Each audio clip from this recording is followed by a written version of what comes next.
ang dami nagma-message, may mga comment din na nagtatanong sila kung naiya ba daw ako na mag-post about sa amin dalawa ni Inday Jenny.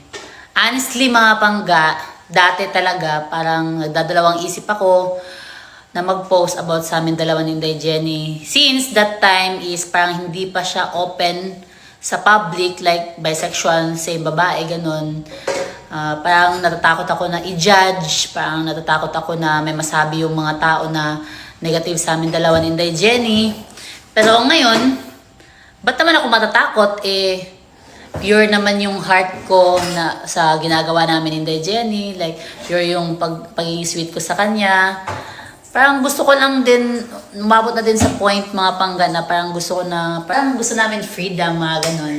Hindi ako natatakot na mag-post about sa amin dalawa ni Inday Jenny kasi totoo naman yung pagmamahalan namin dalawa. No judgment. Advice ko lang din kasi for sure madami din mga bisexual na may karelasyon ngayon na parang natatakot na mag-out sa public. Pero minsan lang tayo mabuhay, isang beses lang tayo mabuhay mga pangga. Ba't naman natin pipigilan yung happiness natin, di ba?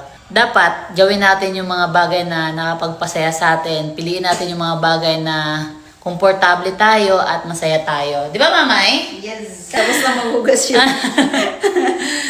So, ikaw, may masasabi ka? Masaya lang din ako kasi dati, tulad ng sabi mo, pinag-aawayan pa natin na maging out. Pero yun nga, iniisip natin na baka mag-back out yung mga brands. Yes. Or kung baka i-exclude tayo ng mga tao na kakilala natin. Mm-mm. Pero yung sinabi ko talaga sa'yo na bakit mabubuhay lang ba tayo para sa kanila, di ba? Parang doon nag-change yung mind mo. Yes.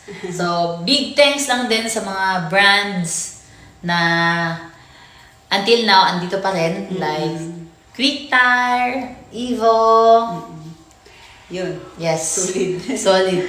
So, sa totoo lang mga pangga, parang sa life namin ni Inday Jenny ngayon, parang ang sarap ng, yung gusto na namin mag-chill ba? Gawin lahat ng mga bagay na masaya kami dalawa.